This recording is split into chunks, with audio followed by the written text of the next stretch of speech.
ফোড়া একটা ইনফেকশন স্কিনের। আচ্ছা। ডায়াবেটিক পেশেন্টদের হুম। কার্বাঙ্কেল বলে একটা স্কিনের একটা এই ফোড়ার মতো জিনিসই হয়, যার অনেকগুলো মুখ থাকে। ফোড়ার অনেকগুলো মুখ থাকে না সাধারণ ফোড়া। আচ্ছা আচ্ছা একটা স্পেসিফিক ব্যাকটেরিয়া আছে, স্ট্যাফাইলোকক্কাস বলে একটা ব্যাকটেরিয়া আছে, যেটা ইনফেকশনটা করে। তো ঘটনা হচ্ছে যাতে আমাদের এই ধরনের ফোড়া না হয় আমরা কি করতে পারি? স্কুইজ করা বা ফাটানো উচিত নয়। ফোড়ার চিকিৎসা ডাক্তারবাবুরা কিভাবে করেন এবং ফোড়া যদি সাংঘাতিক বড় হয়ে যায় তখন তারা কার কাছে ছুটবেন, মানে একজন ডাক্তারবাবুর কাছে ছুটবেন নাকি তিনি হাসপাতালে পৌঁছবেন? আজ কথা বলবো ফোড়া নিয়ে এবং এই বিষয়ে কথা বলতে আমাদের সঙ্গে আছেন আমাদের শহরের বিশিষ্ট চিকিৎসক এবং আমার ভীষণ প্রিয় একজন মানুষ, ডক্টর এস এম মল্লিক। নমস্কার ডাক্তারবাবু। নমস্কার। বিষয় হচ্ছে ফোড়া, এটা নিয়ে আমরা কখনো আলোচনা করিনি, এটাই ফার্স্ট টাইম আমাদের চ্যানেলে। প্রায় আজ 6 বছর হয়ে গেল আমাদের চ্যানেলের বয়স, কিন্তু তবু আমরা এটা নিয়ে আলোচনা করিনি। তো ভাবলাম এটা নিয়ে আলোচনা করা যাক। ফোড়া জিনিসটা অ্যাকচুয়ালি কি? ফোড়া একটা ইনফেকশন স্কিনের, আচ্ছা, হুম, এবং যেটা ফারাঙ্কেল বলে ফোড়া, যেটা হুম। সাধারণভাবে আমরা নর্মালি বলে থাকি, সেটা আমাদের হেয়ার ফলিকলের ইনফেকশন হয়।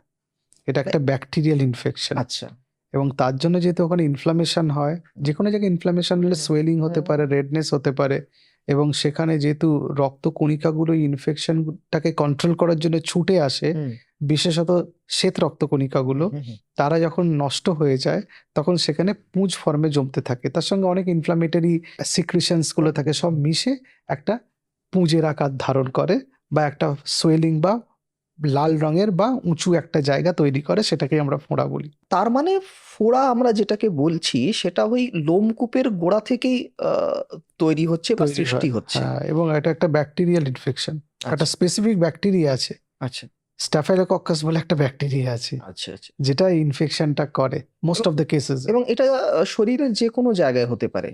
যেসব জায়গাতে লোম আছে, আচ্ছা, মানে হেয়ার আছে, সেসব জায়গাতেই হতে পারে। হেয়ার হাতের ফল তালুতে হবে না, পায়ের তালুতে হবে না? হওয়ার সম্ভাবনা খুব কম। আচ্ছা, হাতের আচ্ছা। তালুতে, পায়ের নিচে হওয়ার সম্ভাবনা খুব কম, আপনি দেখবেন অলমোস্ট হয় না। এই ফোড়া কত ভয়ঙ্কর হতে পারে? ফোড়ার সাধারণভাবে 3টে প্রকারভেদ আছে। আচ্ছা। একটা আর্লি বয়েল, হুম, বা যেটাকে আমরা মাইল্ড বয়েল বলতে হুম, পারি। হুম। একটা হচ্ছে মডারেট, আর একটা হচ্ছে সিভিয়ার বা ফ্লাকচুয়েটিং। আচ্ছা।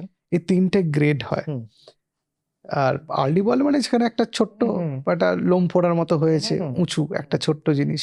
মডারেট একটা সাইজের মধ্যে, হুম, যেটা লার্জ বা ফ্লাকচুয়েটিং বলছি, বা ফ্লাকচুয়েটিং বয়েল যেটাকে বলা হচ্ছে, সেটা হচ্ছে বেশ বড় সড়ো, যে আমাদের পুঁজ জমে আছে, হুম, ফ্লাকচুয়েট করছে হুম। কিছু জলীয় জিনিস হুম, থাকার জন্য, থকথকে জিনিস থাকার জন্য, সেটা হচ্ছে সিভিয়ার ফর্মের ফোড়া। এই ফোড়া হলে আমরা বাড়িতেই অনেক সময় ফাটিয়ে ফেলি। তো এবং তাতে ওই টিপে তার ভেতর থেকে যে পাস গুলো থাকে সেগুলো বের করে ফেলি এবং অনেক সময় অনেকে ঘরোয়া জিনিসপত্রও লাগান। তো এটা কি ঠিক? মানে এটা করা যায়? যখন মাইল্ড ফোড়া হয় বা আর্লি একটা বয়েল হয়েছে, হুম। তখন গরম সেক দিলেই হয়। স্কুইজ করা বা ফাটানো উচিত নয়। আচ্ছা। তাতে ইনফ্লামেশন বাড়ে, আর বাইরের ব্যাকটেরিয়া আরো বেশি ঢোকে। কিছু অ্যান্টিবায়োটিক অয়েনমেন্ট আছে, সেটা অ্যাপ্লাই করা যেতে পারে। ফাটাতে হয় বা পুঁজ বার করতে হয় with proper precaution, with proper guidance. আচ্ছা। যদি ফ্লাকচুয়েটিং বয়েল হয়, আচ্ছা। সেক্ষেত্রে পুঁজ বার করে দিতে হয়। এটাকে ইনসিশন অ্যান্ড ড্রেনেজ বলে। আচ্ছা। সেক্ষেত্রে তো ডাক্তারের কাছে পৌঁছতে ডাক্তারের কাছে পৌঁছে দেবে, এবং কিছু কিছু ক্ষেত্রে মডারেট যে বয়েল হয় সেগুলোতেও আমরা ইভ্যাকুয়েট করতে বলি পাসটাকে ইনসিশন অ্যান্ড ড্রেনেজের মাধ্যমে। আসলে যাদের এই ফোঁড়া থাকে, ফোঁড়া থেকে তো অনেক রকম জটিলতা তৈরি হতে পারে। সেটা লোকাল সেলুলাইটিস হতে পারে, বা ইনফেকশন স্প্রেড করতে পারে, বা একটা লার্জ অ্যাবসেস তৈরি হতে পারে, বা সেখান থেকে ব্লাডে ইনফেকশন ঢুকে সেপ্টিসেমিয়া হতে পারে। তো যেরকম তার গ্র্যাভিটি বা সিভিয়ারিটি অফ দ্য ডিজিজ, সেই অনুযায়ী আমরা দেখে তার চিকিৎসার ব্যবস্থা করি, তার ট্রিটমেন্ট করি। অনেকে আমরা দেখেছি গ্রাম অঞ্চলে যে বিভিন্ন কাঁটা বা অনেক সময় তারা সেফটি পিনের মাথা গরম অত্যন্ত ভুল মেথড, অত্যন্ত ভুল একটি পদ্ধতি। যদি ফোড়া কাটতে হয় এবং বাড়িতে কিছু নেই, হুম। একটা খুব ধরুন একটা খুব ছোট্ট ফোড়া আছে, একটা 5 মিলিমিটার বাই 5 মিলিমিটার একটা ফোড়া। হুম। এবার পুঁজ আপনি বাইরে থেকে দেখতে পাচ্ছেন হলদেটে বা সাদাটে রঙের। সাদাটে হয়ে গেছে। সেটাকে ওই বাড়িতে সেফটি পিন দিয়ে বা ওই জামা কাটা। কাপড় সেলাই করা অনেকে সূচি দিয়ে, খেজুর কাটা দিয়ে করেন, অনেকে বেল কাটা দিয়ে বেল করেন। কাটা দিয়ে করেন, এইগুলো করা একদম উচিত না। আচ্ছা। যদি আপনাকে ওটাকে পুঁজটা ইভ্যাকুয়েট করতে হয়, তাহলে স্টেরাইল কোনো শার্প অবজেক্ট দিয়ে করতে হবে। এবার সার্জিক্যাল স্ক্যালপেল তার বাড়িতে লোকে থাকবে না, না। তাহলে সোজা উপায় হচ্ছে ওষুধ দোকানে গিয়ে একটা স্টেরাইল ইনজেকশনের সিরিঞ্জ কেনা, তার আচ্ছা। সঙ্গে যেটা নিডলটা দেওয়া থাকে ওটা স্টেরাইল। আচ্ছা। আপনি ভালো করে হাতটা ধুয়ে নিলেন সাবান দিয়ে, নখটকের নিচে ময়লা টয়লা বার করে আবার 2-3 বার সাবান দিয়ে ধুয়ে, ওই নিডলটা এতটা শার্প যে আপনি ফোঁড়ার উপর চালালে পুঁজ বেরিয়ে আসবে, সেটা দিয়ে আচ্ছা। আপনি করতে পারেন। কিন্তু সবসময় আমরা এনকারেজ করি যারা এই ব্যাপারে এক্সপার্ট, যেটা অনেক কম্পাউন্ডার আছেন বা অনেক মানুষ আছেন, অনেক হেলথ কেয়ার প্রফেশনালস আছেন, অনেক নার্সিং স্টাফ আছেন, যারা এই ব্যাপারটা করতে পারেন, তো আমার মনে হয় তাদের সাহায্য নেওয়া দরকার যদি ডাক্তারবাবুকে না কাছে পিঠে পাওয়া যায়। আচ্ছা, মানে বিশেষ কোনো জায়গা আছে যেই জায়গায় ফোড়া হলে মানে নিজে কায়দাবাজি না করাই ভালো? দেখুন, ফোঁড়া খুব কমনলি হয় হচ্ছে আমাদের মুখে, আমাদের গলায়, আন্ডার আর্মসে, গ্রয়নে অথবা বাটাকে, যেই জায়গাগুলোতে হেয়ার ফলিকলস আছে, যেই জায়গাগুলো একটু বেশি আনহাইজিনিক। এবার আমাদের নাকের মধ্যে এই ফোঁড়ার যে ব্যাকটেরিয়া অনেক সময় হ্যাঁ, থাকে, হ্যাঁ, হ্যাঁ।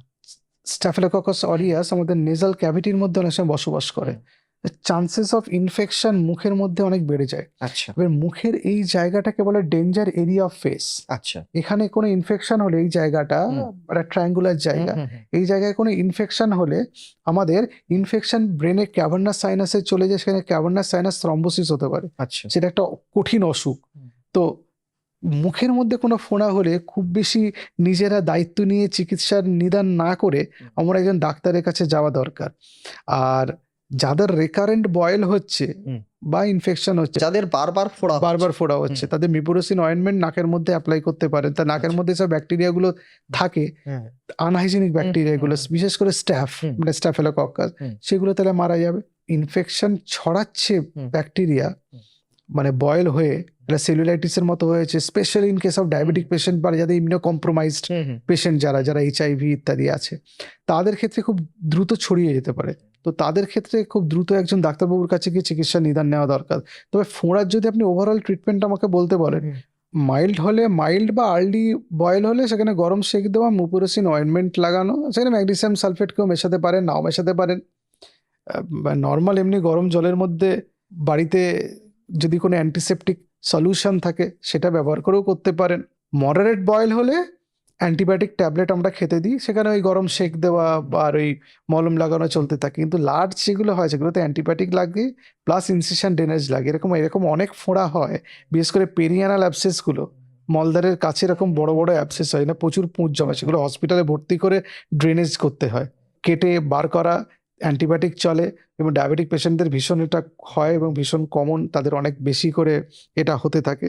তবে যারা ইমিউনো কম্প্রোমাইজড, যারা খুব বেশি ঘামেন, যাদের ডায়াবেটিস আছে, যারা মোটা হেলদি, বা যাদের অ্যানিমিয়া আছে, তাদের ক্ষেত্রে খুব বেশি হয় ফোঁড়া। তো এই যে ফোড়াগুলোর কথা আমরা বলছি, স্টেফিলোকক্কাস দ্বারা সংক্রমিত হয়ে যেটা হচ্ছে আর কি, তো এটার নিদান আপনি দিলেন।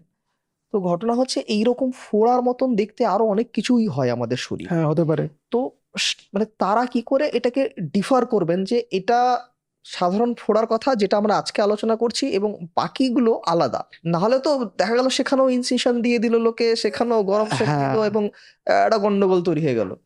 ডায়াবেটিক পেশেন্টদের কার্বাঙ্কেল বলে একটা স্কিনের একটা এই ফোড়ার মতো জিনিসই হয়, যার অনেকগুলো মুখ থাকে। আচ্ছা, ফোড়ার অনেকগুলো মুখ থাকে না, সাধারণ ফোড়া। আচ্ছা, আচ্ছা। তো সেটা কিন্তু কার্বাঙ্কেল। সেখানে কিন্তু এই দুমদাম নিজে কেটে কুটে বার করে দিয়ে সব করতে গেলে ঝামেলার মধ্যে পড়তে হবে। পেনলেস স্কিনে ব্লিস্টার হয়, ডায়াবেটিস ব্লিস্টার হতে পারে, বা পেমফিগাস গ্রুপ অফ ডিজিজ হয়, পেমফিগাস ভালগারিস বা বুলাস পেমফিগয়েড। সেগুলো জল ভরার মতো উঁচু একটা জিনিস থাকে, সেগুলোকে ওরকম জল আপনি বার করে দিতে পারেন, সেগুলো মাল্টিপলস বিভিন্ন জায়গায়, সেটা ইমিউনোলজিক্যাল অসুখ, সেটা চিকিৎসা আলাদা, কিন্তু কোনো অ্যান্টিবায়োটিক খেয়ে কোনো লাভ নেই। আচ্ছা, আর নর্মাল যে ফোড়ার কথা, ফারাঙ্কেলের কথা আমি বলছি বা ফারাঙ্কুলোসিসের কথা বলছি, সেটাতে কিন্তু এই একটা মুখ হবে, যদি হয় ব্যথা হবে, লাল হবে, পেরিলিশনাল এরিথেমা বলে, মানে চারপাশে লাল হয়ে থাকবে এবং মাথাটা সাদা মতো, যেখানে পুঁজ জমে থাকলে যেরকম দেখতে হয় অনেকটা এরকম দেখতে হবে, ঠিক যেরকম ছবিতে আপনারা দেখতে পাচ্ছেন। তো ঘটনা হচ্ছে যাতে আমাদের এই ধরনের ফোড়া না হয় আমরা কি করতে পারি? প্রথম কথা হচ্ছে অন্যের টাওয়েল, জামা, শেভিং ব্রাশ ইত্যাদি ইউজ না করা, কারণ কার কি রোগ আছে আপনি জানেন না। ডায়াবেটিস থাকলে ভালো করে কন্ট্রোল করা। যাদের ফোড়া হয় বা ফোড়া হওয়ার সম্ভাবনা আছে, তাদের স্নান করার সময় অ্যান্টিসেপটিক দিয়ে স্নানটা করা, যাতে ব্যাকটেরিয়া ধুয়ে যায়।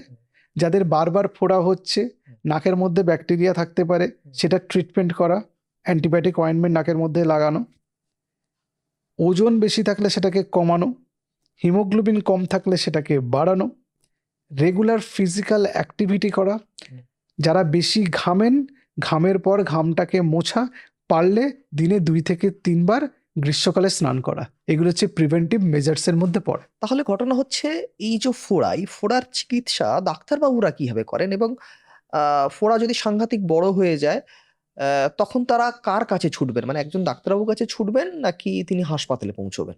ফোড়া যদি বড় হয় এবং ডাক্তারবাবু যদি ফিল করেন ভেতরে যে পাস জমে আসাকে ইমিডিয়েট ড্রেন করতে হবে, ডাক্তারবাবুর সেটা চেম্বারে কোনো ডাক্তারবাবুদের ব্যবস্থা থাকে, সেখানে তিনি ড্রেন করে দিতে পারবেন। আমার যেমন চেম্বারে ব্যবস্থা নেই, আমি চেম্বারে ড্রেন করতে পারবো না। আচ্ছা। অ্যান্টিবায়োটিক ট্যাবলেট খেতে হবে, অ্যান্টিবায়োটিক প্রেসক্রাইব করে দেন ডাক্তারবাবুরা। অয়েনমেন্ট, অ্যান্টি ইনফ্ল্যামেটরি ওষুধ দিতে হয়, ট্যাবলেটস ফর্মে দিতে হয়। অয়েনমেন্ট দিলে অয়েনমেন্ট কীভাবে ড্রেসিং করবেন সেটা ডাক্তারবাবু সেটাকে এক্সপ্লেন করে দেন। যদি খুব বড় ফোড়া হয়, ভেতরে ফোড়াটার এক্সটেনশন কতটা, ভেতরে আরও কতটা আছে, তার জন্য আলট্রাসোনোগ্রাফি করতে পারেন, কিছু রক্ত পরীক্ষা করতে পারেন, সুগার আছে কিনা তিনি চেক করবেন। আচ্ছা। যে ফোড়াগুলো অ্যান্টিবায়োটিক, রুটিন অ্যান্টিবায়োটিক খেয়ে কমছে না, সেটা অন্য কিছু ধরনের ফোড়া কিনা সেটা দেখার জন্য পুঁজটা কালচার সেন্সিটিভিটি করা দরকার, যে কোন ব্যাকটেরিয়া আছে এবং সেই ব্যাকটেরিয়াটা কোন ওষুধে মরবে সেটা পরীক্ষা করলে জানা যায়, সেটা করা। এবং লার্জ অ্যাবসেস যদি থাকে বা পেশেন্ট যদি হিমোডাইনামিক্যালি আনস্টেবল হয়, ব্লাড প্রেশার কম, প্রচুর জ্বর আসছে, তার পালস রেট বেশি, খেতে পাচ্ছে না, ফোঁড়া থেকে কমপ্লিকেশনগুলো হতে পারে, তাদের হসপিটালে ভর্তি করতে হবে, ইনসিশন অ্যান্ড ড্রেনেজ দিয়ে পুঁজ বার করতে হবে। তো আশা করি ফোড়া সম্পর্কে আপনাদের যা যা জানার ছিল আমরা জানাতে পারলাম। এরপরও যদি কোনো প্রশ্ন থাকে আপনার লিখে জানাতেই পারেন, এবং নেক্সট এপিসোডটি কি নিয়ে করব সেটিও আপনি আমাদের কমেন্ট বক্সে লিখে জানাতে পারেন। আমরা চেষ্টা করব সেই বিষয়ের উপরে আরেকটি ভিডিও করতে। আজ এই পর্যন্তই, আবার দেখা হবে অন্য কোনো দিন অন্য কোনো এপিসোডে। নমস্কার।